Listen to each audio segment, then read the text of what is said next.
খ্রিস্টপূর্ব 1160 অব্দে ব্যাবেল নামক দেশের দক্ষিণে ফাদ্দান আরাম নামক এক শহর ছিল।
হে মহান ইস্তার, হে সকল প্রভুর মাতা, হে আমাদের দয়ালু প্রভু, আমাদের জন্মদানকারী মঙ্গলদাতা প্রভু, এই অবুঝ শিশুটিকে আরোগ্য দান করুন আর তার মা জননীকে আনন্দিত করুন। এই অবুঝ শিশুর মাতা প্রতিজ্ঞা করেছে প্রভু, তোমার দরবারে সে মূল্যবান হাদিয়া প্রদান করবে।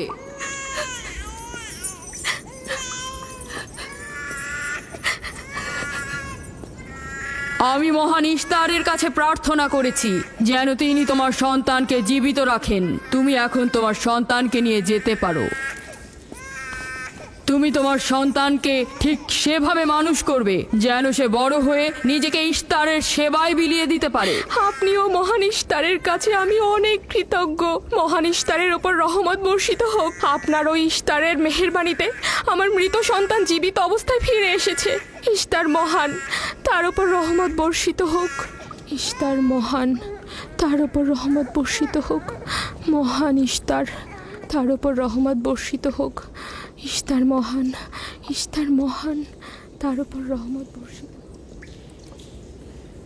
এই বাচ্চাটির মতো আমাদের সন্তানও নিশ্চয়ই সেরে উঠবে, তাই না? ইস্তার খোদা দয়ালু ও শক্তিশালী, তিনি নিশ্চয়ই আমাদের বাচ্চাকে সাফা দেবেন। হ্যাঁ, আমারও তাই মনে হয়। চলো যাই। তোমাদের এ কি হলো?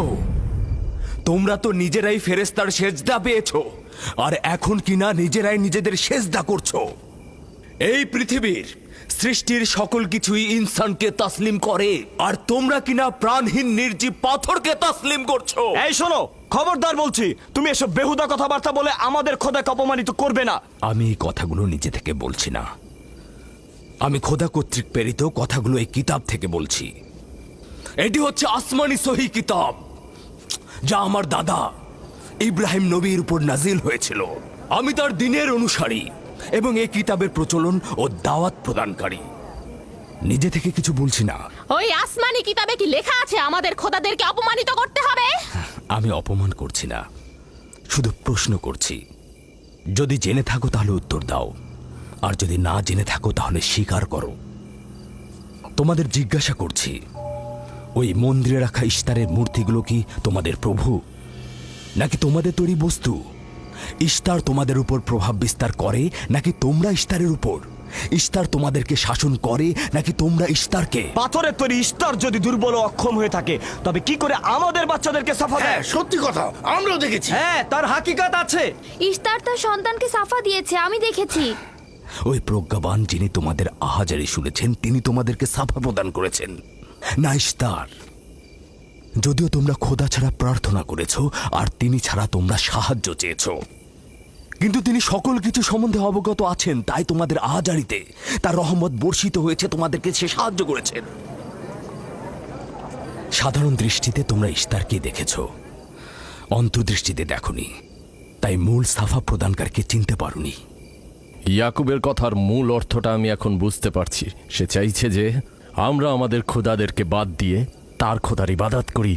আমরা আমাদের খোদার অনেক কল্যাণকর কাজ দেখেছি, তোমার খোদার কি দেখছি?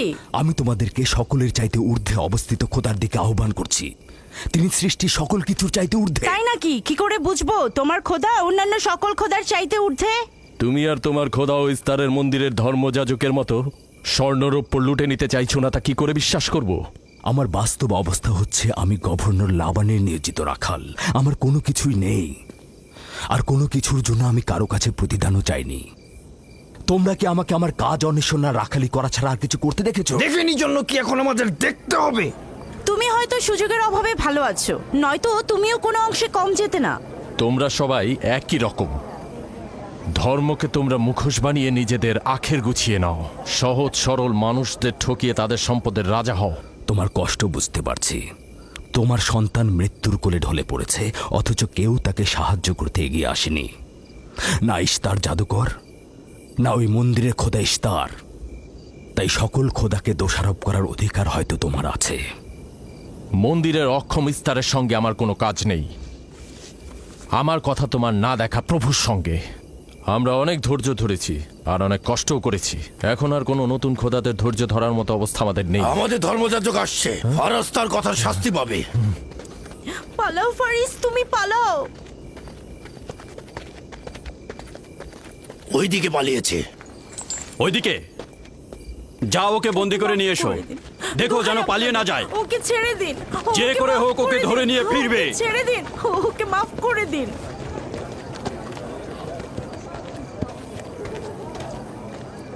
যদি শুধুমাত্র গভর্নরের জামাতা না হতে, তাহলে আমি জানি তোমাকে কিভাবে শায়েস্তা করতে হয়। মন্দিরের কোনো প্রতিনিধির সাথে আমার কোনো কাজ নেই। তোমরা সবাই চলে যাও। ইয়াকুবের কুফরি কথায় তোমরা কেউ কান দেবে না, আর কেউ বিশ্বাস করবে না। তোমরা কি কেউ দেখছো না? হ্যাঁ, এই ইয়াকুব তার কুফরি কথাবার্তার কারণে ফাদ্দানে দুর্ভিক্ষ নিয়ে আসছে। আমাদের ধর্মযাজক ঠিক কথাটাই বলেছেন। ইস্তারের অভিশাপে বালা মুসিবত আসার পূর্বেই চলো চলো আমরা এখান থেকে চলে যাই।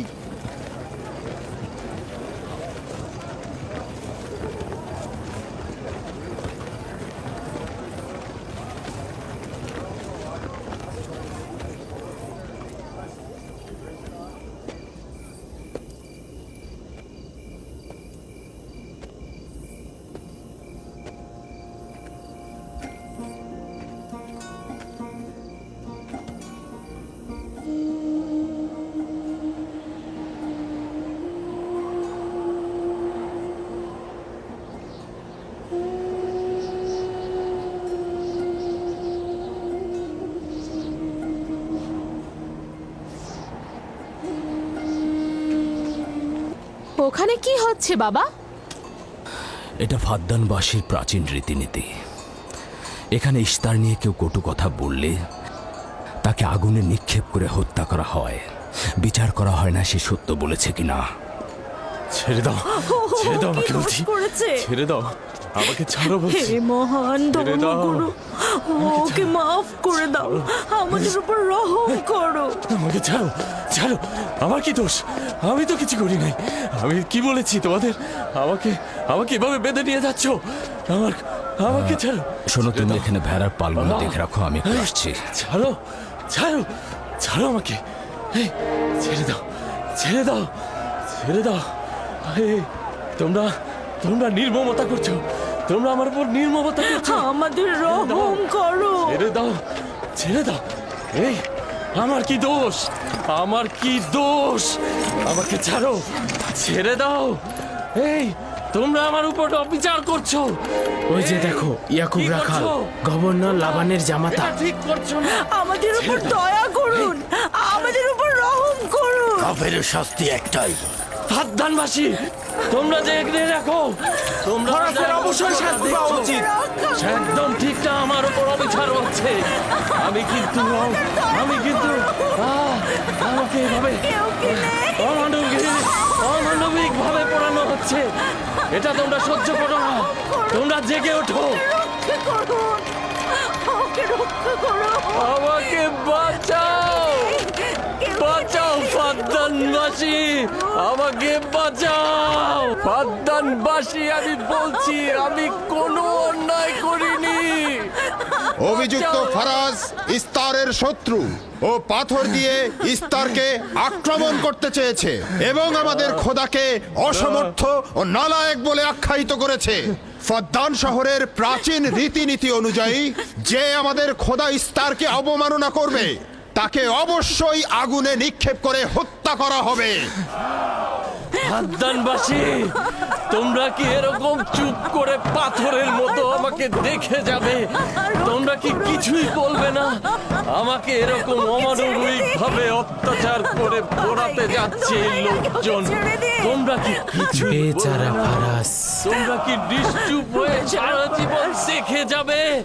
ফাদ্দানবাসী, রক্ষা করো আমাকে, কেউ তো এগো। একদিন আমার মতো তোমাদের কেউ এভাবে পুড়িয়ে ফেলবে ওরা। তোমরা চুপ করে থেকো না। তোমরা এভাবে আমাকে মেরো না, আমার প্রাণ ভিক্ষা দাও, আমাকে এভাবে মেরো না। বেহুদা কান্নাকাটি করো না, হয়তো রক্তের মূল্য পরিশোধ করো, নয়তো আগুনে পুড়বার জন্য প্রস্তুত হও। আগুনে ফেলো না, এভাবে পুড়িয়ে মেরো না, আমাকে প্রাণ ভিক্ষা দাও, ওকে ছেড়ে দাও। হে ফাদ্দানের জনগণ, আমাকে মেরো না। আমাদের রহম আমি একটা কথা জানতে চাই, তার রক্তের মূল্য কত? মূল্য কি তুমি পরিশোধ করবে? না, ও নিজেই তো ইস্তারের শত্রু।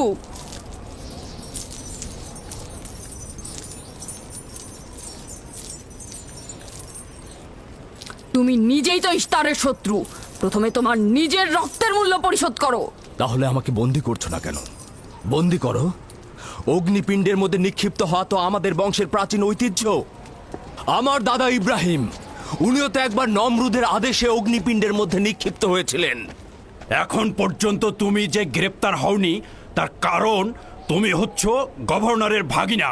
তার অর্থ দাঁড়াচ্ছে এই যে আমার মামা গভর্নর লাবান ইস্তারে খোদাকে অবমাননা করতে পারে কোনো শাস্তি ছাড়াই। ওকে গ্রেপ্তার করো আর ওর দাদার মতো ওকেও আগুনে নিক্ষেপ করো।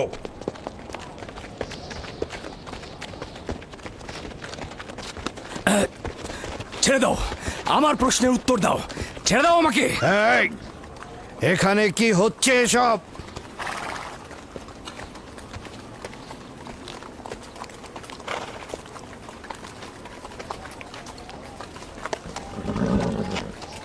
ওকে ছেড়ে দাও আর অভিযুক্তকারীকেও মুক্ত করো।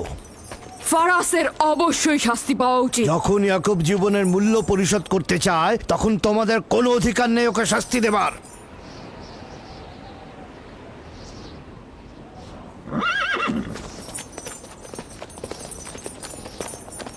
তাকে মুক্ত করে দিন।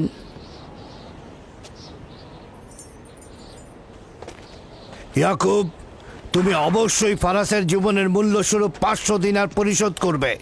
হ্যাঁ, কোনো সমস্যা নেই, আমি এই অর্থ পরিশোধ করব।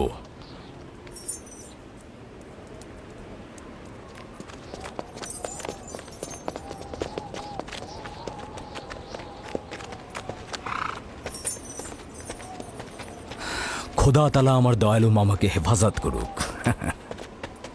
ইয়াকুব, আমি তোমাকে কতক্ষণ এরকম বিপদ থেকে বাঁচাতে চোখে চোখে রাখবো?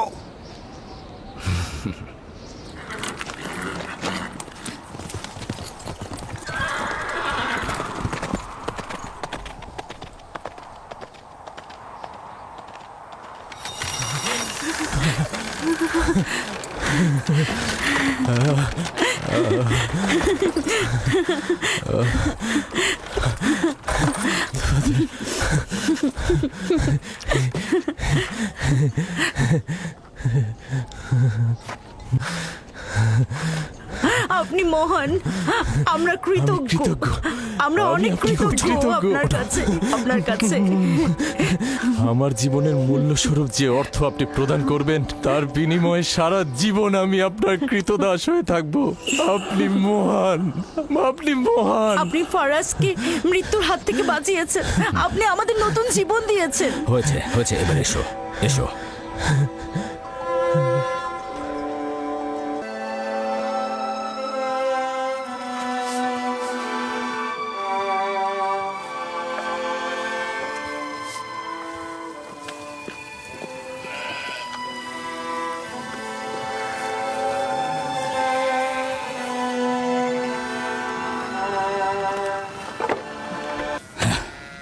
লোকটি আসলেই খুব ভালো, আসার পর থেকে শুধু কাজই করে যাচ্ছে।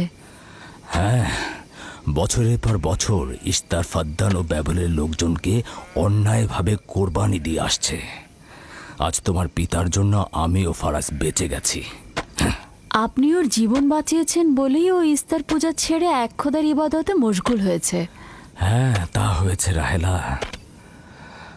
আসলে যখন সে মৃত্যুর হাত থেকে রক্ষা পেয়েছে তখনই এক খোদায় বিশ্বাস এনেছে। আমাদের মুসাফির কখন পৌঁছবে? খুব শীঘ্রই হে খোদার নবী, বেশি দিন বাকি নেই। বছরের পর বছর তোমার সন্তানের প্রতীক্ষায় রয়েছি। যদি খোদা চায় তো খুব শীঘ্রই এই প্রতীক্ষার অবসান ঘটবে।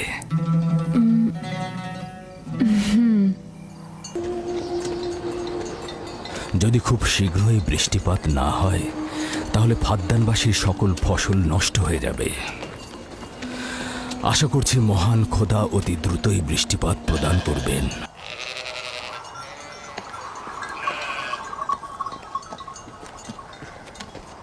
ইস্তেকদার, তোমার ও তোমার পরিবারকে সালাম। তোমার উপরও দরুদ বর্ষিত হোক ইয়াকুব রাখাল। হ্যাঁ, কৃতজ্ঞতা জ্ঞাপন করছি। মন্দিরে ইস্তারের জন্য খোরমা হাদিয়ে নিয়ে যাচ্ছ? প্রভুদেরকে তো অবশ্যই খুশি করতে হবে, তা না হলে তো এবছর বৃষ্টিপাত হবে না, তাই না? আমার কিন্তু মনে হয় মন্দিরের ইস্তারে চাইতে তোমাদের বেশি দরকার ওই খোরমা। তোমার কাজ হচ্ছে আমাদের খোদাকে অপমানিত করে আমাদেরকে রাগান্বিত করা, তাই তো? তোমরা কি নিশ্চিত যে ইস্তারের মন্দিরের ওই পাথরের মূর্তিগুলো সত্যিকার অর্থে বৃষ্টি বর্ষিত করতে পারবে? তোমার এসব কুফুরি কথাবার্তার কারণেই আমাদের মন্দিরের খোদা নাখোশ হয়েছে, আর এই কারণেই ফাদ্দানের আকাশে আজ মেঘ নেই।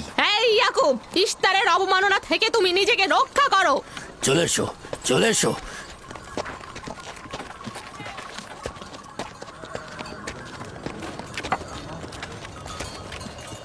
এটা তোমাদের কেমন বিবেচনা? তোমরা শক্তিশালী ও দয়ালু এক খোদাকে রেখে নির্জীব পাথরের উপাসনা করছো। কেন তোমরা বিষাদগ্রস্ত জমিনে নিজেদের আত্মাকে এক খোদার ইমানের নূরে আলোকিত করছো না?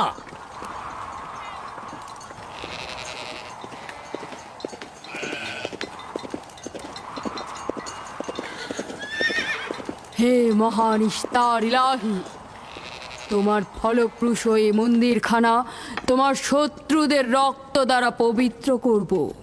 শুষ্ক মৌসুমকে এই অঞ্চল থেকে দূর করে দাও, তোমার রহমতের বৃষ্টি বর্ষণ করো।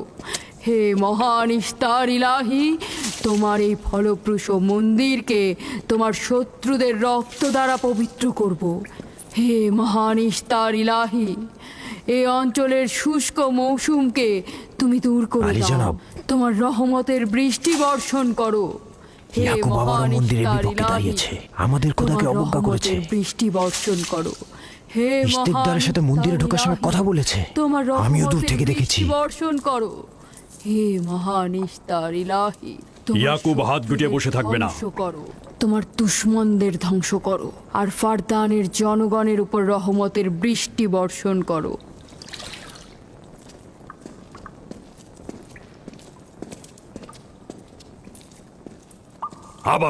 ইয়াকুব শুরু করেছে। আশা করছি ওর উপর এবার খোদার লানত বর্ষিত হবে। এখন আমাদের কি করা উচিত? লাবানকে এখানে ডাকো, তার সাথেই সমাধান করব। যত তাড়াতাড়ি সম্ভব লাবানকে আমন্ত্রণ করো।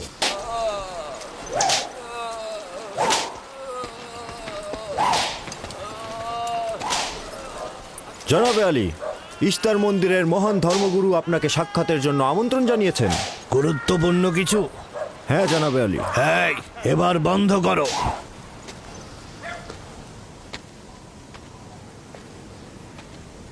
তুমি যদি আবারও চুরি করেছো তাহলে তোর আর আঘাতে আর জীবিত ফিরবে না। আমি কথা দিচ্ছি এমন ভুল আর কখনো হবে না। ছেড়ে দাও একে। এসো।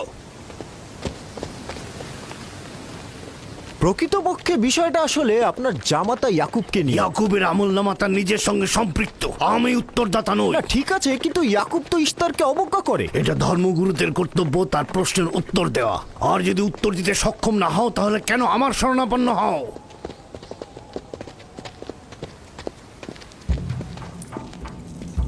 খোদার চাইতেও বড় খোদা মহান ইস্তার রাগান্বিত হয়েছেন। আমি দুর্ভিক্ষ দেখতে পাচ্ছি, যা ফারদানের জনগণের জন্য শুষ্ক মৌসুম আর মৃত্যুর কারণ হতে যাচ্ছে। জনাবে আলী, আমি তার আপনি একটু মধ্যে অপেক্ষা করুন, আমি শোকার্ত ধর্মগুরুকে অবস্থা খবর দেখতে দিচ্ছি। মহান ইস্তারকে সে রাগান্বিত করেছে। এ অপমান ইস্তার সহ্য করতে পারছেন না। কেউ একজন ইস্তারকে খেপিয়ে তুলেছে।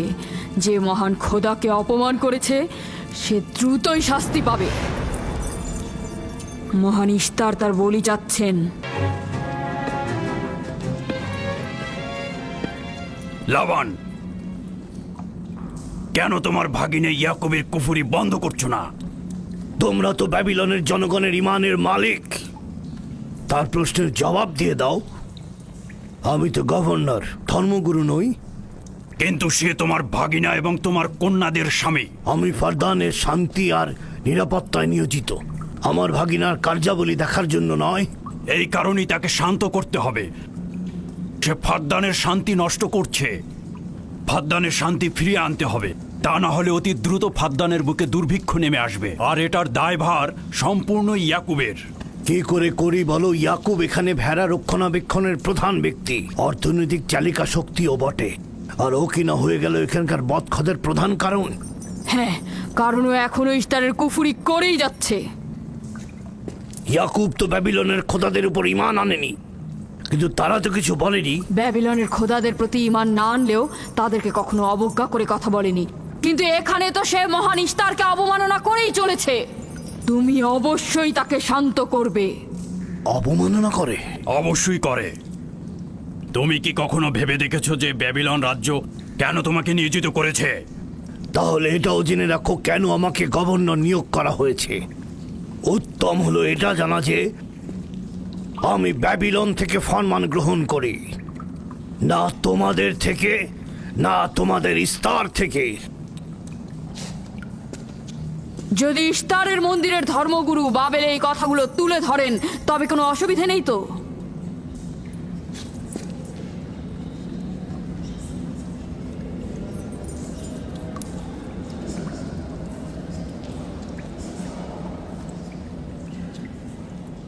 ঠিক আছে, আমি ইয়াকুবের সঙ্গে কথা বলছি। ইয়াকুবকে বলে দেবেন, আর কখনো যদি আমার পরিবারের সাথে ইস্তার নিয়ে কোনো কটু কথা বলে তাহলে তাকে আগুনে নিক্ষেপ করা হবে।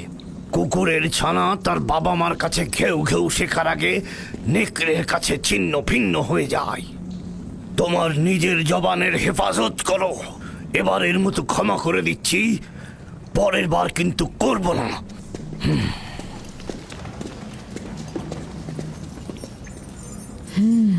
সবাই শুনে রাখো, যদি দুর্ভিক্ষের কারণে আমার ফসল নষ্ট হয় তবে ইয়াকুব আর তার পরিবারের কাউকে আমি জ্যান্ত রাখবো না। দেখা যাক না, একবারই তো কোনো কথা বলে লাভ নেই।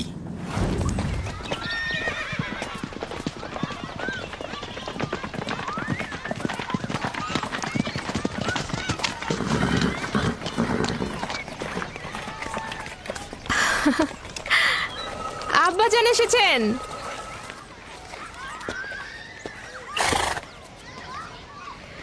আসসালামু আলাইকুম আব্বাজান, এবার অনেকদিন পর এলেন। সালাম আব্বাজান। কি সৌভাগ্য আমাদের, ফাদ্দান আরামের মহৎ ব্যক্তি দেশের গভর্নর তাহলে সময় পেলেন মেয়েদের দেখতে আসার। এই ইয়াকুবটাকে নিয়ে আর পারি না। কি হয়েছে আব্বাজান? আবারও কি ইস্তার মন্দিরের ধর্মগুরুরা অভিযোগ করেছেন? তার মানে ফারদানের এইসব দাঙ্গা হাঙ্গামা ধর্মগুরুদের ষড়যন্ত্র। ইয়াকুব এগুলোর সঙ্গে জড়িত নয়, তাই তো? আব্বাজান, আপনি খুব ভালো করেই জানেন ইয়াকুব রেসালাত আর নিজের কাজ ছাড়া অন্য কিছুই করে না। কয়েক হাজার বছরের প্রচলিত ইস্তার মন্দিরের সঙ্গে তার কি কাজ? যদি সে এটাই চায় যে সে তার পিতামহের দিন প্রচার করবে, তাহলে সে আমাদের পরিবারের সঙ্গে করুক। কিন্তু মানুষের বিশ্বাসকে কেন অবমাননা করছে? আমার মনে হয় আব্বা আপনি ভুল করছেন। সে অবমাননা করছে না, সত্য প্রচার করছে। আব্বাজান, কিছু মনে করবেন না। ইয়াকুব আসলে এক খোদার প্রতিনিধি হয়ে তার নিয়মকানুন সম্পর্কে জনগণকে সচেতন করে তুলছেন, যেটা তার কর্তব্য বলে মনে করছেন। যেরকম আপনার কর্তব্য ফাদ্দানের জনগণের নিরাপত্তা প্রদান করা। তোমরা তার মতো কঠোর ও বেপরোয়া হয়েছ। আমি যদি চাই দায়িত্ব পালন করতে, তাহলে তোমরা মরুভূমিতে ভবঘুরে হয়ে ঘুরবে। আব্বাজান, আমি আর আমার বোন লিয়া আমাদের স্বামীর দিনে অটল আছি, তাই এক খোদার আইন বাস্তবায়নে আমরা তাকে সাহায্য করেই যাব। তোমরা সবাই দেওয়ানা হয়ে গেছো। তোমরা কেউ আমার অবস্থার কথা চিন্তা করছো না। তোমরা কি জানো, ব্যাবিলনের ধর্মগুরু যদি জানতে পারে আমার ভাগিনা ইস্তারের বিরুদ্ধে অপপ্রচার চালাচ্ছে, তাহলে আমার কি অবস্থা হবে ভাবো। আমি তখন কতটা বিপদে পড়বো। ইয়াকুবের খোদার শক্তি ওই বাবেলের মন্দিরের ইশতারের থেকে অনেক বেশি। আব্বাজান, আমাদের উচিত হচ্ছে আমাদের নিজেদের খোদাকে ভয় করা, ওই পাথরের খোদাকে নয়। আমার না তার খোদার সঙ্গে কোনো কাজ রয়েছে, না এদের খোদা। শুধু বলবো ইয়াকুবের কোনো অধিকার নেই ফাদ্দানের লোকের কাছে আমার অবস্থান নড়বড় করে দেয়া। কি হয়েছে রাহেলা? রাহেলা, রাহেলা,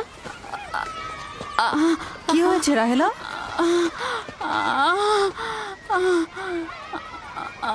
রাহেলা, রাহেলা, কি হলো তোমার? এমন করছো কেন?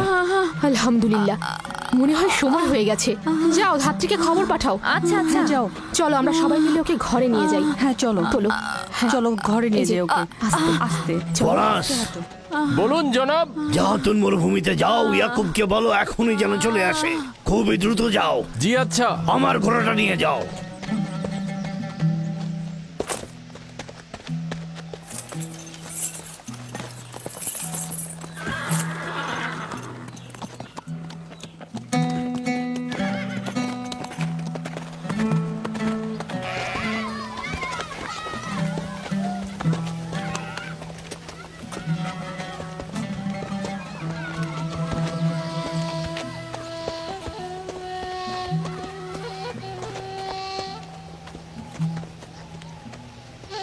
রাখালেরা চতুষ্পদী প্রাণীগুলোকে হেদায়েত করে, আর নবুয়াত ইনসানদের হেদায়েত করে থাকে। সম্ভবত এ কারণেই অধিকাংশ নবী রাখাল ছিলেন। আমি ইসরায়েল ভেড়াগুলোর সঙ্গে আমার সন্তানদেরও মরুভূমিতে নিয়ে এসেছি, যাতে তারা হেদায়েত গ্রহণ শিখতে পারে। আমার সন্তান বনি ইসরায়েলেরা কেন ক্ষমতা ও পেশি শক্তিকে মূল দণ্ড হিসেবে মনে করছে? আমি তো তাদেরকে পেশি শক্তি বা জোর করে চাপিয়ে দেওয়া কোনো কিছু শিক্ষা দেইনি। তোমরা কি শুরু করলে? তোমরা কি শুরু করলে? ওঠো, ওঠো শামুন, ওঠো। আমার উত্তরাধিকারী ও পরিবারের প্রধান সেই হবে যে খোদাকে সবচাইতে বেশি ভালোবাসবে। ইব্রাহিম ও ইসহাক ছিলেন সর্বোৎকৃষ্ট। তার মানে এই নয় যে তারা অধিক শক্তিশালী ছিলেন। শক্তি দিয়ে সবকিছু জয় করা যায় না।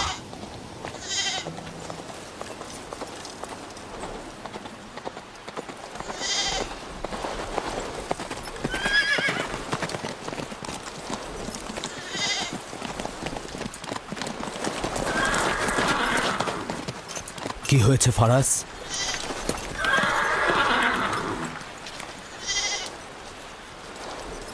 তোমরা ভেড়াগুলোকে নিয়ে আসো।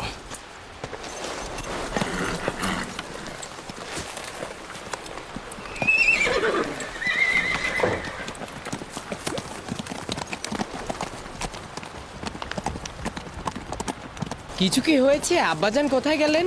কিছুই না, ভেড়াগুলোকে একত্রিত করো, আমরা ফিরে যাব।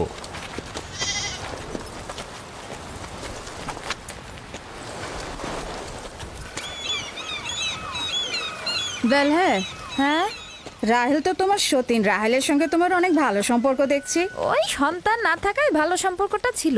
রাহেলের সাথেও ভালো সম্পর্ক ছিল, ওই ইয়াকুবের সাথেও ভালো সম্পর্কটা ছিল। আমার সন্তান নেই, তার সন্তান হচ্ছে, ভালো সম্পর্কটা থাকে কি করে? এমন ভাবে বলছো কেন? রাহেল আর ইয়াকুব তো ইনসান হিসেবে খুবই ভালো। হ্যাঁ, কিন্তু ইয়াকুব তো রাহেলকে অনেক বেশি ভালোবাসে। আর যেহেতু এখন তার সন্তান হচ্ছে, তার স্থান তো সব স্ত্রীর থেকে উপরেই হবে, তাই না? ইয়াকুবের কয়টা স্ত্রী? 4 জন, আমি, লিয়া, জুলফা ও রাহেলা। এই বাদ দাও তো এসব, তাড়াতাড়ি চলো, তাড়াতাড়ি চলো, না হলে শব্দ শেষে আবার আমার ঘাড়েই পড়বে। আরে আমি তো জানি ইয়াকুব বড় ন্যায়পরায়ণ আর মেহেরবান। সকল হিংসা ভুলে একটু ভালোবাসাটাকে বাড়াও, দেখবে সেও তোমাকে খুব ভালোবাসবে। আর ও তো খুব ভালো মানুষ। জনাবে আলী লাবান, আপনার ওপর শান্তি বর্ষিত হোক। ভালো পুরস্কার পেতে যাচ্ছ, কিন্তু রাহেল আর তার সন্তানকে সুস্থ চাই। চিন্তা করবেন না, আমি অনেক অভিজ্ঞ ধাত্রী।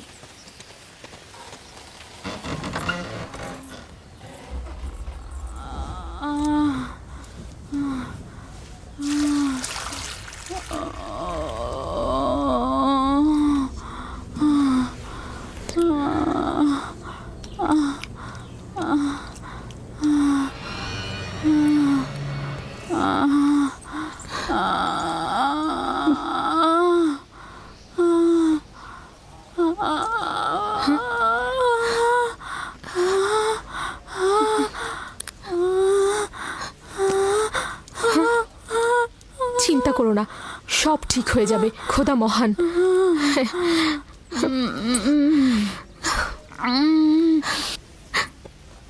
রাহেল, রাহেল, রাহেল, এই যে রাহেল, কি হলো? কথা বলো। রাহেল রাহেল, রাহেল রাহেল রাহেল? বেহুশ হয়ে গেছে। রাহেল, রাহেল চোখ খোলো। রাহেল কথা বলো। রাহেল, রাহেল, এই যে রাহেল। রাহেলা, হ্যাঁ এমন তো নয় তার উপর ইস্তারের খোদা রাগ পড়েছে।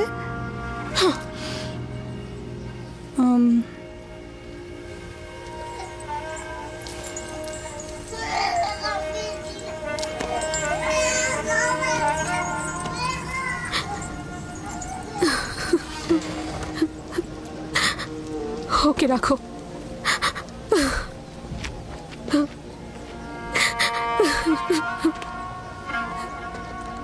তোমরা তোমার খালার জন্য দোয়া করো, তোমাদের দোয়া খুব তাড়াতাড়ি কবুল হবে।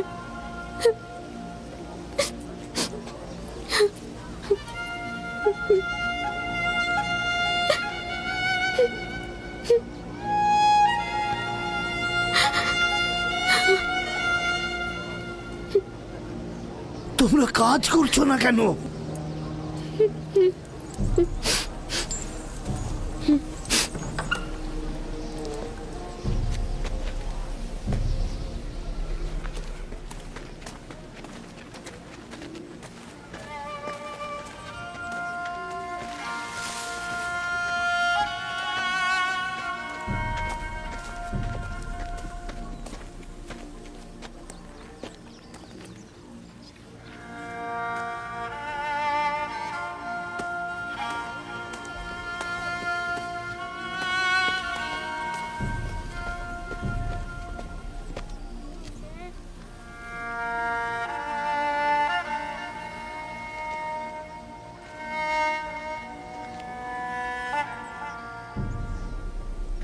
কেউ একজন ইস্তারকে রাগান্বিত করেছে। আগুন ও রক্ত দেখতে পাচ্ছি, অলক্ষণে মৃত্যুর ছায়া সর্বত্র দেখতে পাচ্ছি। আগুন প্রথমে কাফেরের পোশাকের নিম্নাংশ গ্রাস করবে। যারা ইস্তারকে অবমাননা করেছে অতি দ্রুতই তাদের ধ্বংস আসন্ন। হ্যাঁ, ইস্তার তাকে ক্ষমা করবে না, অতি দ্রুতই সে তার শাস্তি পাবে। আমার মনে হয় ওরা ইস্তারের অভিশাপের ফল ভোগ করছে। ইয়াকুব তো সব সময় ইস্তারকে অবজ্ঞা করে কথা বলে। হ্যাঁ, ইস্তার বলেছিল কুফরিকারী কাফের তার রোশানল থেকে রক্ষা পাবে না। ইয়াকুব তো ইস্তার আর তার খোদাকে নিয়ে কত বেহুদা কথা বলেছে, মনে হচ্ছে তারই ফল ভোগ করছে।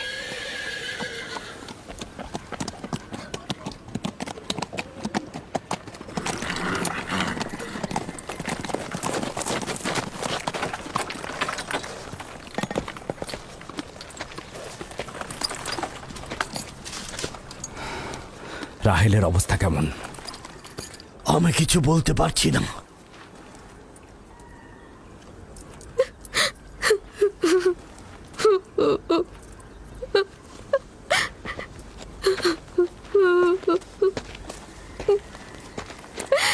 কিছু একটা করুন, রাহেলের অবস্থা খুবই খারাপ।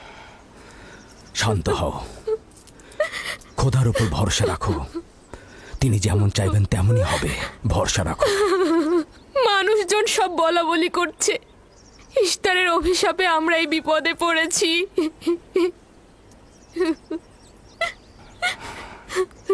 খুব ভালো। এবার দেখা যাক রাহেল ও তার সন্তানের খোদা সবচাইতে বেশি শক্তিশালী নাকি ওই ইস্তারে খোদা। খোদা রহম করো। তোমরা রাহেলের দিকে লক্ষ্য রেখো, আমি একটু আসছি। কোথায় যাচ্ছেন? আমাদের এই অবস্থায় ফেলে যাবেন না। শান্ত থাকো, আমার একাকিত্বের প্রয়োজন। তুমি খোদার সঙ্গে যা করার করো, আমি হাত পা গুটিয়ে বসে থাকতে পারবো না। আমি অবশ্যই হেকিমি চিকিৎসার ব্যবস্থা করব। আমি চিকিৎসকের নিকটে যাচ্ছি। প্রকৃত চিকিৎসক।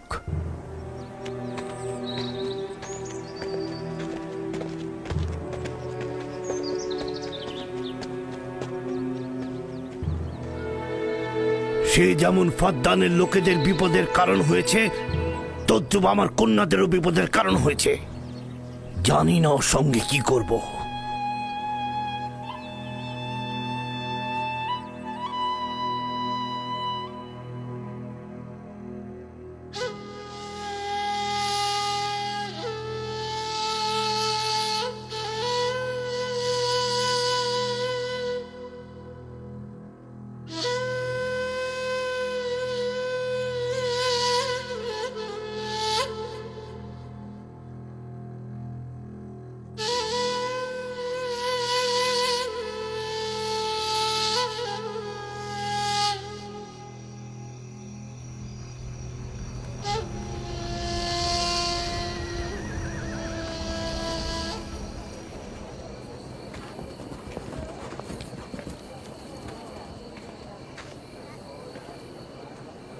কেন যে ইস্তার মাতাকে ডেকে আনছে না, সে তো সবচেয়ে বড় ধাত্রী।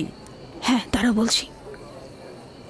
জনাব লাবান, ইস্তারের কাছে লোক পাঠান। ধাত্রী হিসেবে সে কিন্তু সবচাইতে ভালো।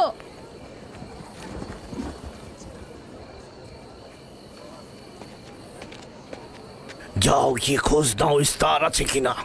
যা চাই তাই দেবো। বলবে লাবান বলেছে যদি তার কন্যাকে নাজাত দাও, ইয়াকুবকে ফাদ্দান থেকে বার করে দেবো, আর তার পাপ থেকে ইস্তার মন্দিরকে রক্ষা করব। যাও।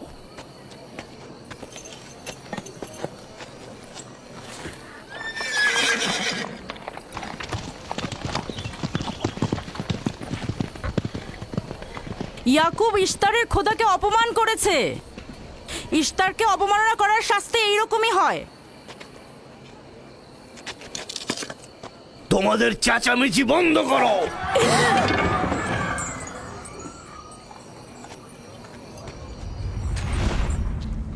ইয়াকুবকে বলো কেন সে তার খোদার কাছে সাহায্য চাচ্ছে না। আমি যদি তার জায়গায় থাকতাম তবে অবশ্যই এ সময় আমার খোদাকে ভুলে যেতাম না। আমাকে পাঠিয়েছেন জনাব লাবান। তিনি কথা দিয়েছেন তার কন্যাকে যদি নাজাত দিতে পারেন, ইয়াকুবকে ফাদ্দান থেকে বের করে দেওয়া হবে। আমার দৃষ্টিতে এটা সর্বোত্তম সময় ফাদ্দানবাসীকে মহান ইস্তারের কুদরত সম্পর্কে জানিয়ে দেবার এবং তার শক্তিমত্তা সম্পর্কে বুঝিয়ে দেবার এটাই উৎকৃষ্ট সময়। যদি রাহেলাকে বাঁচাতে পারো, তাহলে তোমাদের উপর ফাদ্দানবাসীর ঈমান বৃদ্ধি পাবে। এখানে স্বর্ণরৌপ্যের ভাণ্ডার হবে। রাহেলের মৃত্যুও একই পরিণাম নিয়ে আসবে। বাদ দাও, মরে যাক। খুব ভালো, যাও এই কথাই গিয়ে বলো। রাহেলের মৃত্যু ইস্তারের অভিশাপের ফল।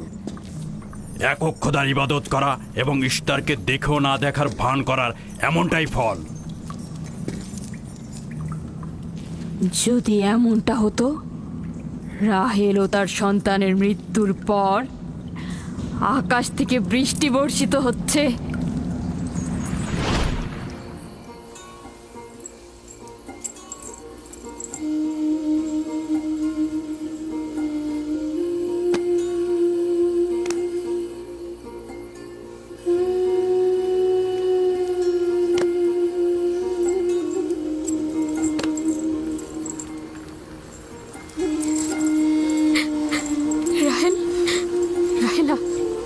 রাহেলা, তুমি শুনতে পাচ্ছ?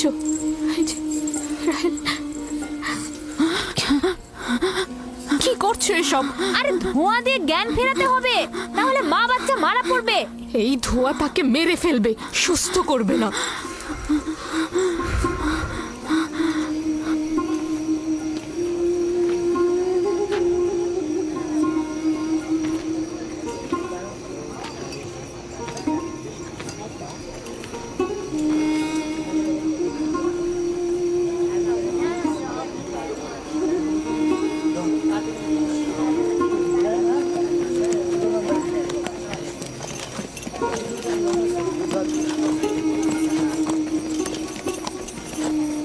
ইস্তার মাতা আসছেন। দেখা যাক এবার কার খোদা বিজয়ী হয়, ইয়াকুবের খোদা নাকি মন্দিরের খোদা। আরে পরিষ্কার বোঝা যাচ্ছে বিজয়ী হবে ইস্তার।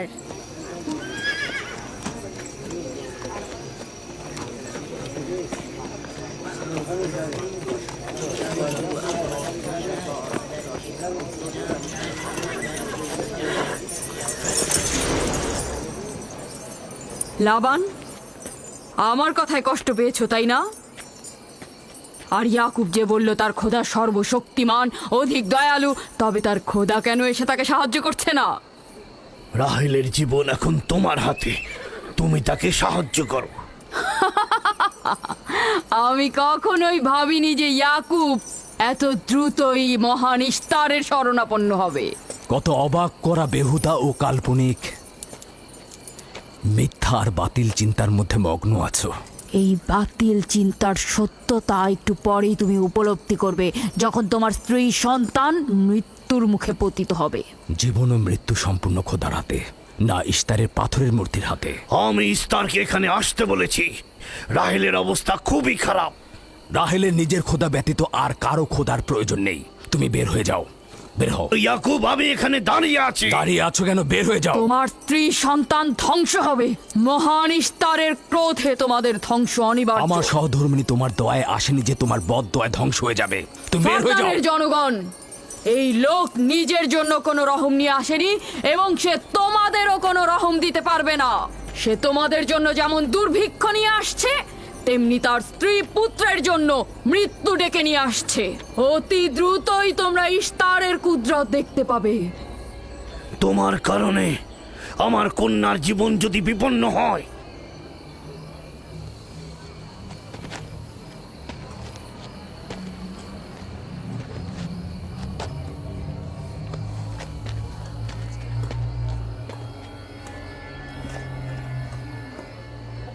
মহান ধর্মগুরু, আমাকে ক্ষমা করুন।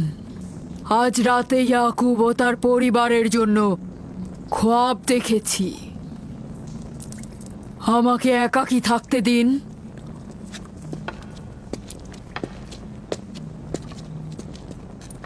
হে মহান খোদা, ইয়াকুব আর তার পরিবারের উপর আপনার অভিশাপ বর্ষিত করুন। তার অবশ্যই শাস্তি পাওয়া উচিত। রাহেল ও তার পুত্র আজকে রাতেই ধ্বংস হবে। হে মহান ইস্তার, ইয়াকুব ও তার পরিবারের উপর আপনার ক্রোধের আগুন নাজিল করুন, নাজিল করুন।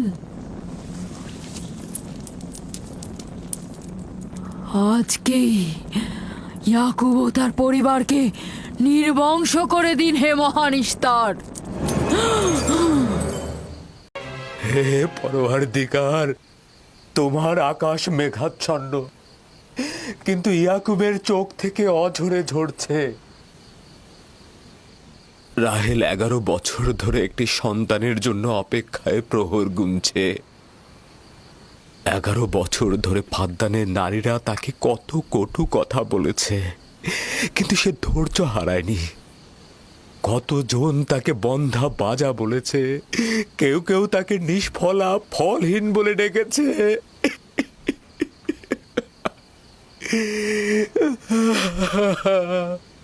এই সকল চিন্তা শুধু রাহেল আর তার পুত্রের জন্য নয়, আমার চিন্তা হচ্ছে এদের মৃত্যুর কারণে বহু ঈশ্বরবাদীরা খুশি হয়ে যাবে, নির্জীব পাথরে আরাধনা বেড়ে যাবে, এর বিরুদ্ধে আমার এতদিনের আন্দোলন সংগ্রাম ব্যর্থ হয়ে যাবে।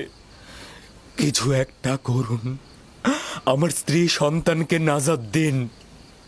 আর এটা দেখে যেন ফাদ্দানের অধিবাসীরা জেগে ওঠে। তাদের নাজাত দিলে ফাদ্দানের অধিবাসীরা জেগে উঠবে আর বহু ঈশ্বরবাদীদের বিরুদ্ধে এক ঈশ্বরবাদীর বিজয় হবে। হে মহান খোদা, আপনি মালিক, আপনি আমাকে সাহায্য করুন, সাহায্য করুন।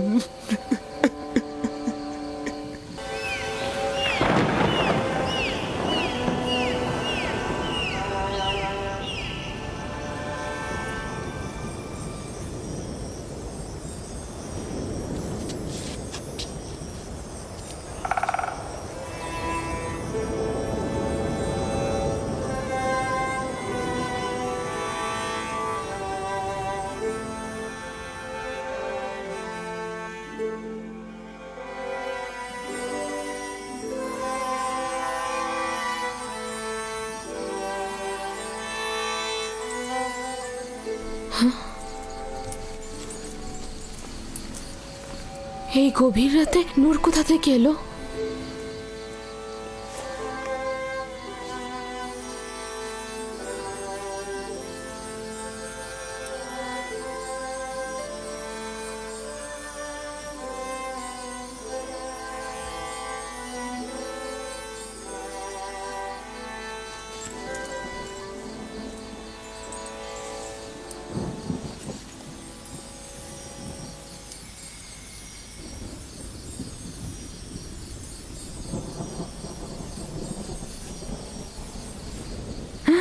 রাহেলের হুঁশ ফিরেছে।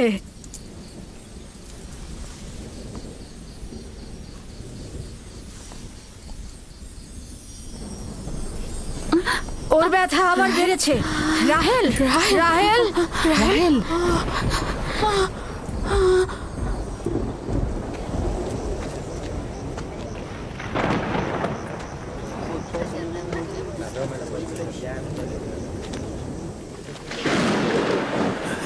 মনে হচ্ছে আজকে রাত্রি বৃষ্টি হবে। মনে হয় না, ইয়াকুব আর রাহেলই তো ফারদানের দুর্ভিক্ষের কারণ। এটি মহান খোদার ক্রোধের নিশান। বিদ্যুৎ গর্জনের মতো ক্রোধ নিয়ে মহান খোদা পৃথিবীতে অবতরণ করবেন। ইয়াকুব ও তার পরিবারকে শাস্তি প্রদান করবেন। হে মহান ইস্তার, আপনার প্রভুত্বের সীমারেখা দিয়ে প্রতিহত করুন।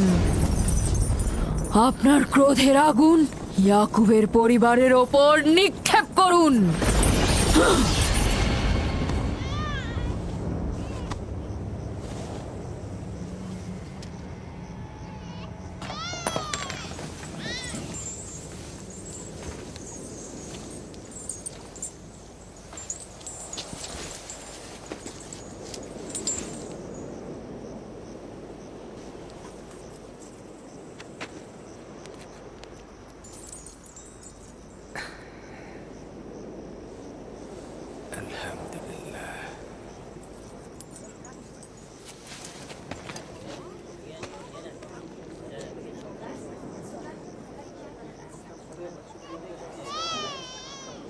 তার মানে রাহেলের সন্তান সুস্থভাবেই পৃথিবীতে জন্মালো। তাহলে ইস্তারের জাদু, ইস্তারের কথা কি মিথ্যে হলো?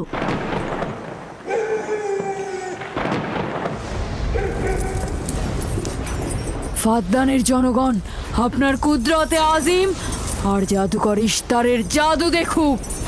হে মহান ইস্তার, আমাদের আনন্দিত করো, যাতে ফাদ্দানের জনগণ ইয়াকুবের খোদার দুর্বলতা দেখতে পায়। হে মহান ইস্তার, আপনার ক্রোধের আগুন জ্বালিয়ে দিন।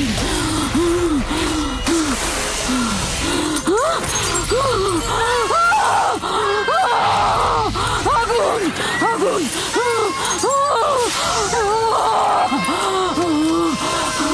আগুন, বাঁচাও, বাঁচাও, বাঁচাও, বাঁচাও, আগুন, আগুন, বাঁচাও, আগুন, ইস্তার, বাঁচাও, বাঁচাও, বাঁচাও, আগুন, আগুন,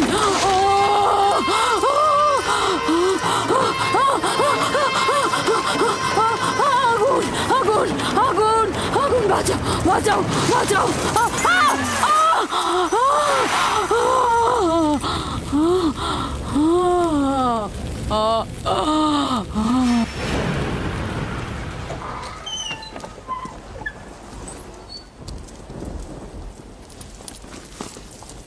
হে খোদার নবী, আপনার ওপর দরুদ বর্ষিত হোক। শুক্রিয়া। খোদা তাআলার রহমত সবার উপরে বর্ষিত হোক। মোবারক নতুন মানুষের আগমন। মোবারক হোক।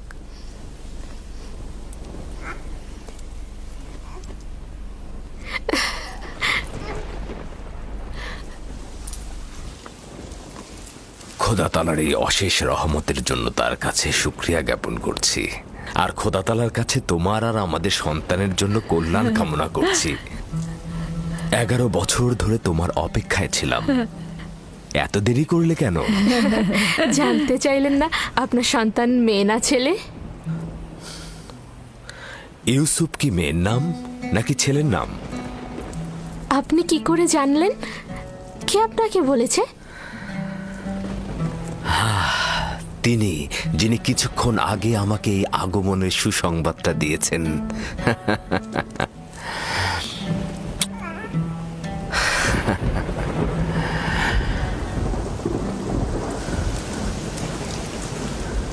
এই বৃষ্টিও তোমার কদমের বরকতেই হচ্ছে। খোশামদিদ।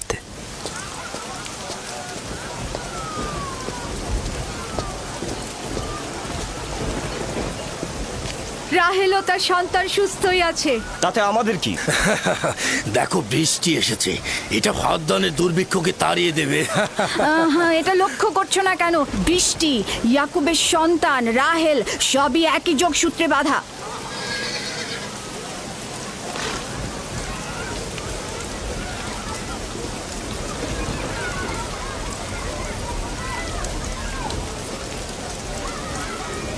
তার মানে রাহেলও তার সন্তান রহমত স্বরূপ এসেছে। হ্যাঁ, বুঝতে পারছো না?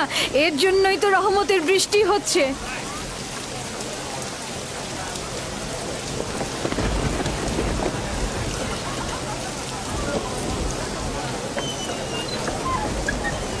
প্রিয় জনগণ, কেন তোমরা দাঁড়িয়ে আছো? ভেড়া এবং উট কোরবানি করো, ফাদ্দানকে সজ্জিত করো, আর ইয়াকুবের খোদার প্রতি অবশ্যই ধন্যবাদ জ্ঞাপন করব, কেননা আজ আমার কন্যার জীবন রক্ষা করেছে এবং আজ ফাদ্দানের দুর্ভিক্ষ শেষ হওয়ার শেষ দিন।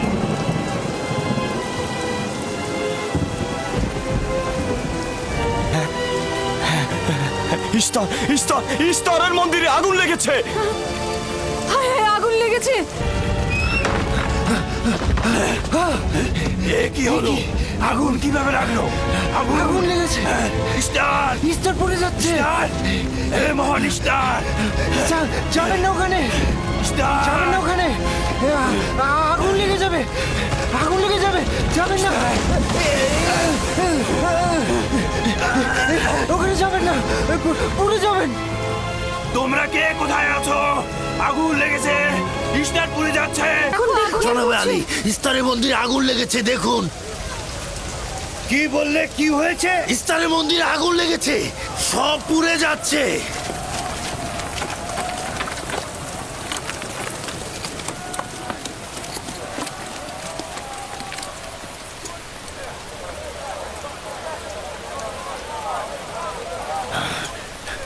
এটা কিভাবে ঘটলো? এই, আমার সঙ্গে এসো।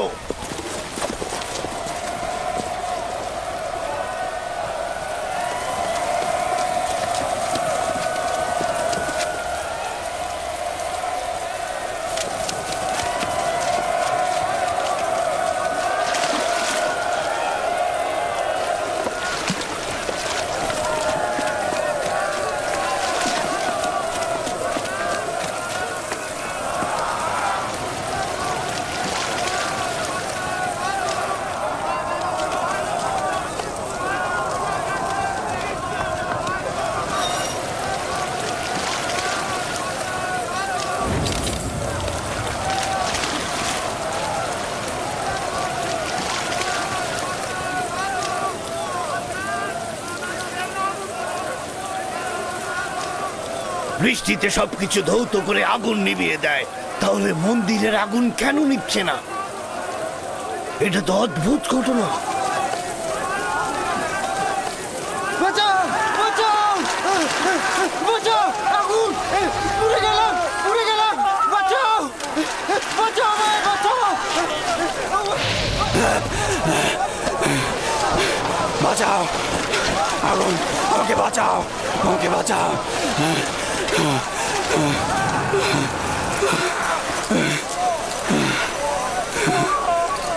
ধর্মগুরু, ইস্তারের জাদুর কি হলো? সে আগুনের ভিতর জ্বলছিল, আমি তাকে বাঁচাতে পারলাম না। জাদুকর আগুনে পড়েছে?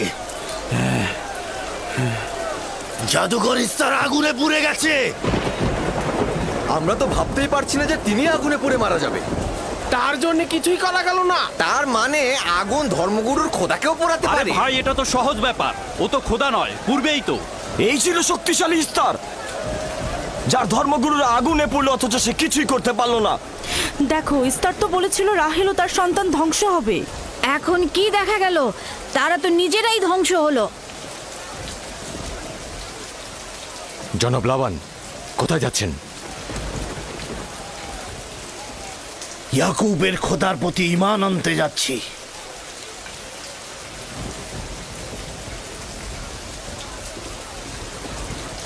এখন কি হলো ধর্মগুরু?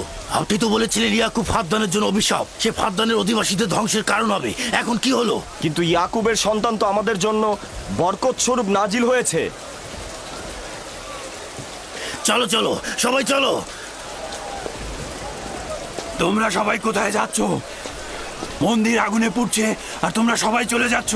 ফিরে এসো, তোমরা ফিরে এসো। তোমরা যেও না, ফিরে এসো। ইস্তারের খোদা রাগান্বিত হবে। তোমরা ফিরে এসো। ইস্তারে খোদা নাজাত দেবে। এ আগুন থাকবে না, নিভে যাবে। ফিরে এসো। ধর্মগুরু আগুনে পুড়ছে, তোমরা তাকে ফেলে যেও না। তোমরা ফিরে এসো। ইস্তারে খোদা রাগান্বিত হবেন। তোমরা ফিরে এসো, আগুন নেভাও। আমি তোমাদের অনুরোধ করছি, তোমরা ফিরে এসো, ফিরে এসো।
মনে হচ্ছে ইলাহি পাকে রহমতের বৃষ্টি এ অঞ্চলের মানুষের দেহ ও আত্মাকে পবিত্র করেছে।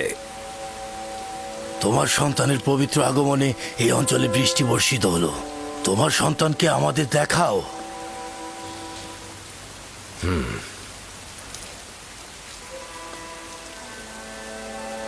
আমি অনিবার্যভাবে তোমার নবুয়াত স্বীকার করছি, কেননা পরিষ্কারভাবেই দেখছি যে তোমার সন্তানের আগমনে ইস্তারের মন্দির ধ্বংস হয়ে গেছে, আমাদের দুর্ভিক্ষও চলে গেছে।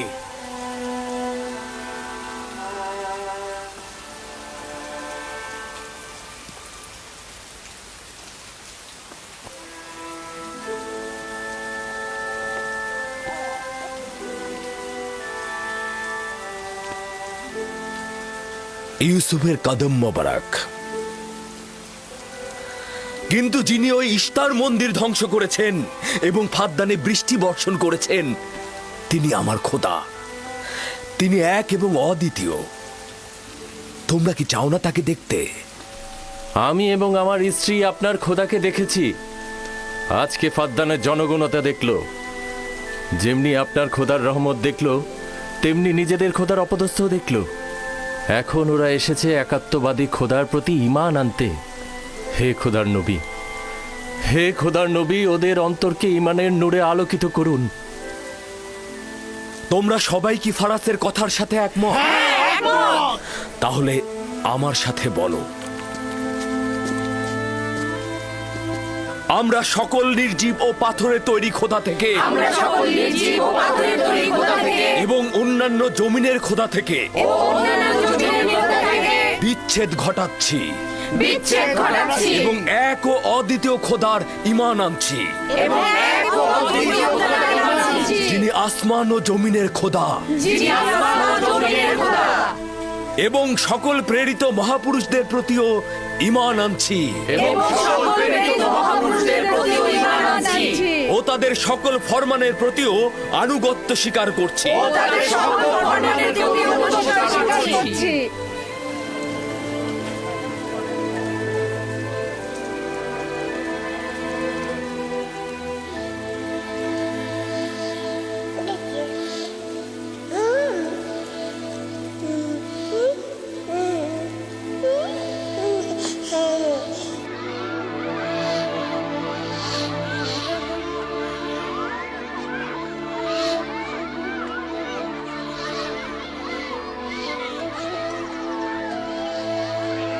ইশতার জিগুরাতের ওপর খোদার গজব নাজিল হওয়ার 5 বছর অতিক্রান্ত হলো এবং এই 5 বছরে একাত্মবাদী খোদার নিয়ামক ফদ্দানে বিস্তৃতি লাভ করল।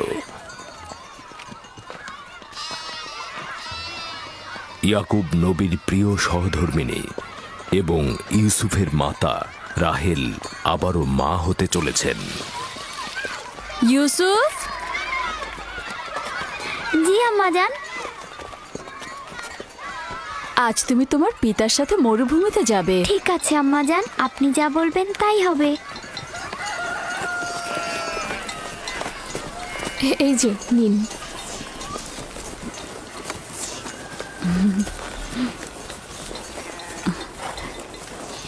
অনেকদিন পর আমরা একসাথে বের হলাম।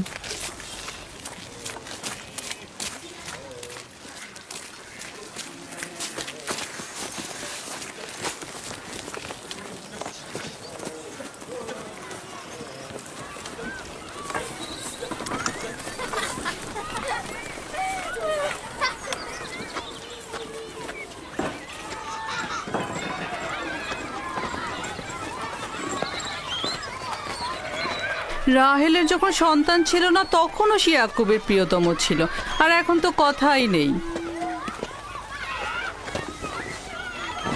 আমি আর জুলফা তো ইয়াকুব নবীর বিনোদন সঙ্গী হওয়ার যোগ্যতাই রাখি না। তোমার মা লিয়া তো পারে, তাকে নিয়ে যায় না কেন? সম্ভবত হাতে কাজ আছে, আর তিনি মরুভূমিতে বিনোদন করার মতন আগ্রহী নয়। সম্ভবত। আমাদের তো মনে হয় তোমার পিতা রাহেল ছাড়া কাউকে ভালোই বাসে না।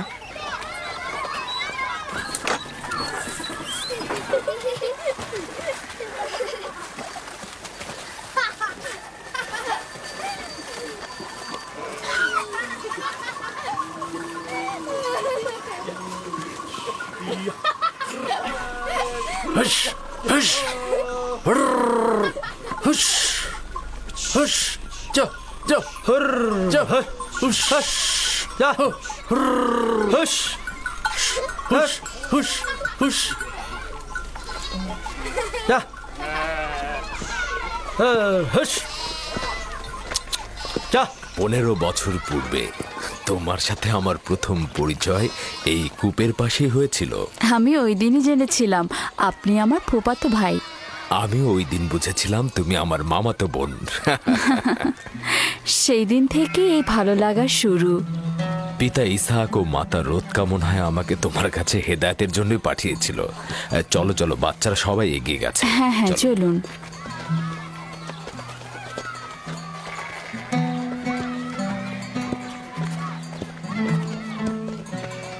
যখনই আমার পিতা বুঝতে পারলেন আপনি আমার অনুরক্ত, তখন তিনি মোহরানা বাবদ 7 বছর ভেড়ার রাখালি ঠিক করে দিলেন। আমি সেটা গ্রহণও করলাম, কিন্তু 7 বছর পর তোমার পিতা লিয়াকে আমার সাথে বিয়ে দিয়ে দিল। আর তো কোনো উপায়ও ছিল না, কারণ ফাদ্দানে বড় বোনের আগে ছোট বোনের বিয়ে দেওয়ার নিয়ম নেই। হ্যাঁ, আরো 7 বছর আমি তোমার জন্য রাখালি গ্রহণ করলাম, কিন্তু জনাব লাবান জানে না আমাকে যদি 70 বছরের কথা বলা হতো আমি তাতেই রাজি হয়ে যেতাম। কত দ্রুত সময় চলে যাচ্ছে। হ্যাঁ,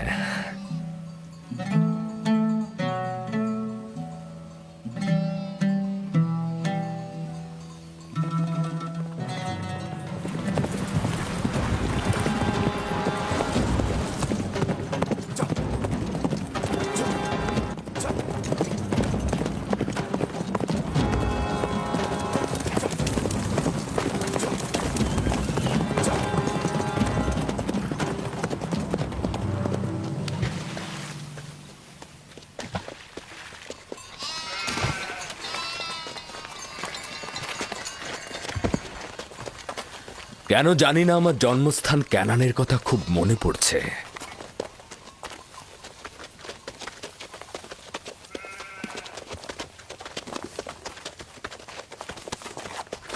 ওরা সত্যি সত্যি মারামারি বাঁধিয়ে ফেলবে না তো?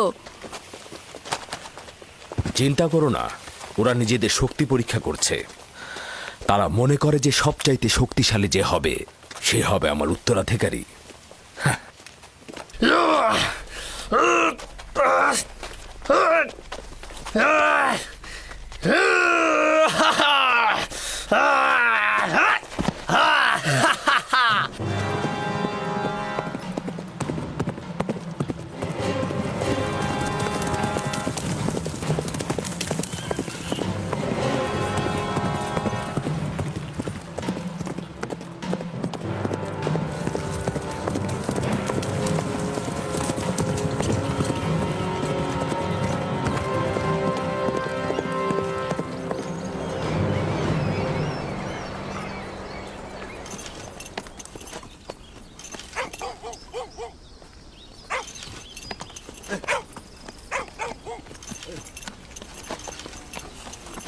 সালাম, ইয়াকুব নবীকে চেনেন?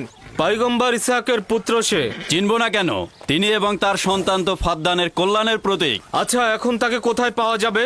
তার মামা এখানকার গভর্নর, তার কাছে যাও।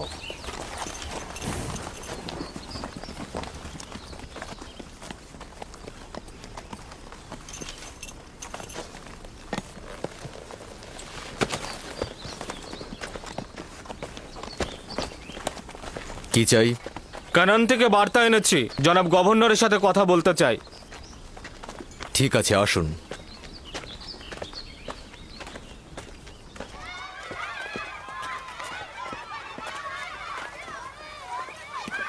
দিনে যা, জি এদিকে এসো তো আমার মা। তুমি ইউসুফকে নিয়ে একটু খেলো, আমি তোমার মাকে সাহায্য করি। ঠিক আছে।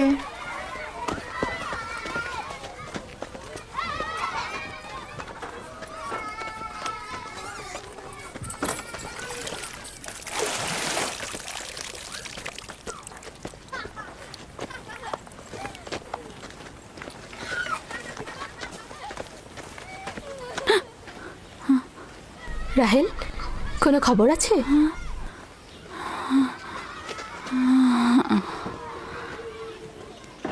মোবারকবাদ। খোদার নবী খবর জানেন?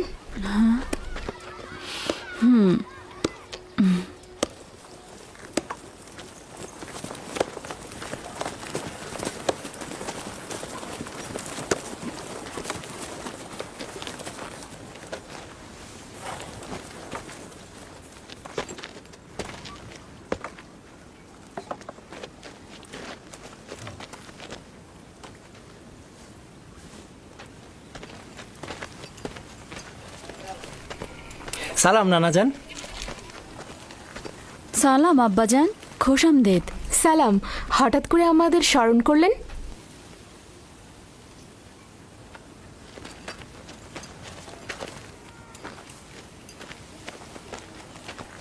কি হয়েছে আব্বাজান? কোনো কিছু কি ঘটেছে আব্বাজান? ওই যে ওই লোকটাকে দেখছো, উনি কেনান থেকে এসেছেন। উনি কোনো ভালো খবর নিয়ে আসেননি। ইয়াকুব কোথায়?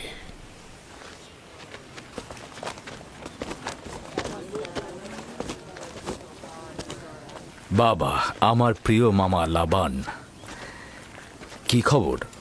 পথ ভুল করে আসেননি তো? যদিও জানি যে খবরটা তিক্ত, কিন্তু এটাই নিয়তি।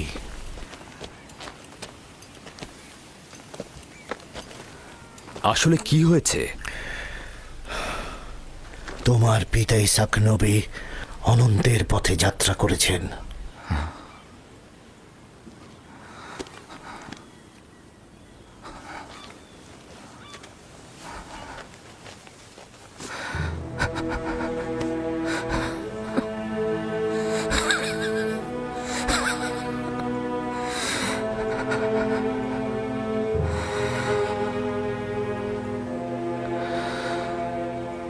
সকলে খোদার তরফ থেকে আসে, আবার তার কাছে ফিরে যায়।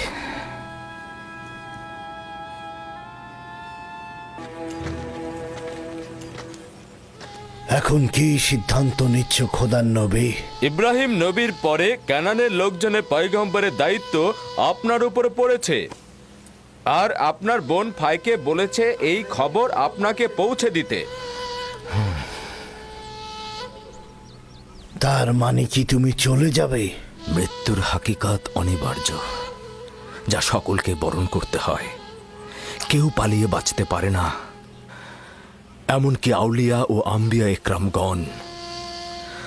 আমি তোমাদের প্রতি কৃতজ্ঞ। আমি খোদা তাআলার কাছে সবর ও সহনশীল থাকার তৌফিক চাইছি। হে খোদার নবী,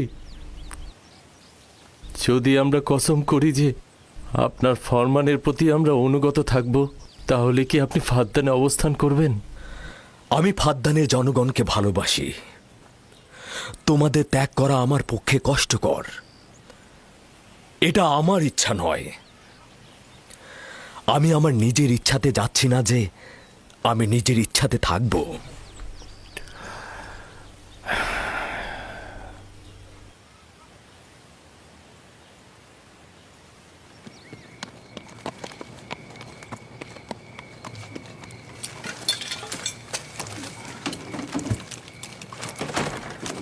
খোদা তাআলার ইচ্ছায় আগামীকাল আমরা ক্যানানের উদ্দেশ্যে যাত্রা করব। আমি প্রস্তুত। আমিও প্রস্তুত। আমি আর আমার স্ত্রী জিনিসপত্র গুছিয়ে নিয়েছি। তোমরা কোথায় যাচ্ছ? আপনাদের সঙ্গে ক্যানান। আমরা জীবনেও খোদার নবীকে হাতছাড়া করতে পারবো না। আমাদের সঙ্গে তোমরা যেতে পারবে না। তোমরা ফাদ্দানে অবস্থান করো, সেটাই ভালো হবে।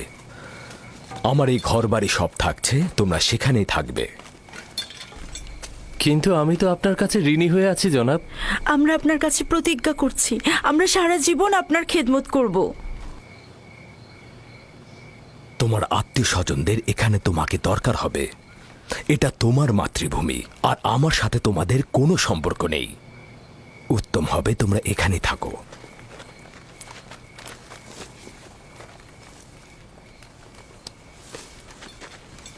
খোদা তাআলাকে অসংখ্য কৃতজ্ঞতা জ্ঞাপন করছি যে আমাদেরকে হেদায়েতের নূর দিয়েছেন। আমি তোমাদের হাসি, আনন্দ, দুঃখ, বেদনার বছরের পর বছর শরিক ছিলাম। তোমরা একদা নির্জীব পাথরের পূজারী ছিলে। খোদা তাআলা একত্ববাদের নূর তোমাদের কলবে ঢেলে দিয়েছেন। তোমরা সেই সকল নির্জীব পাথরগুলোকে দূরে নিক্ষেপ করেছ আর একাত্মবাদী খোদার দিকে ধাবিত হয়েছ। ইমানের মর্যাদা ও ইলাহির দাওয়াতের মর্ম বুঝবে। এমন যেন না হয় কুফুরি আর জাহিলিপনাকে ইমানের জায়গায় স্থান দিয়েছ, ইয়াকুব থাকুক আর না থাকুক। তোমাদের চিন্তাধারা আর কার্যকলাপের মধ্যে সব সময় এক খোদায় বিশ্বাস অটুট রাখবে। খোদা তোমাদের সহায় হোক।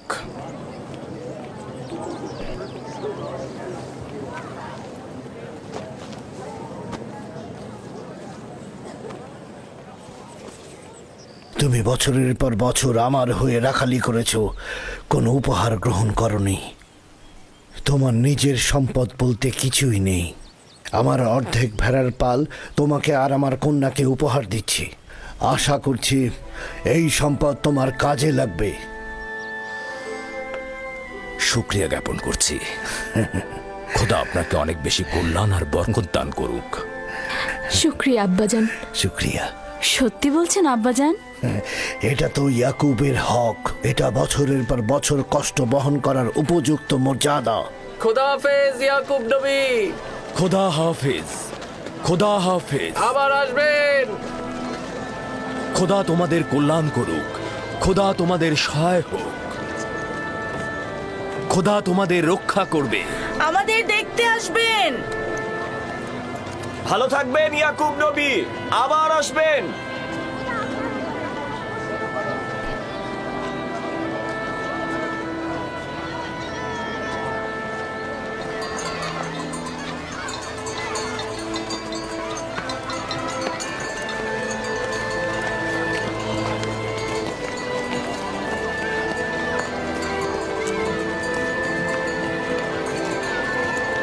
খোদা তাআলা তোমাদের রক্ষা করবে।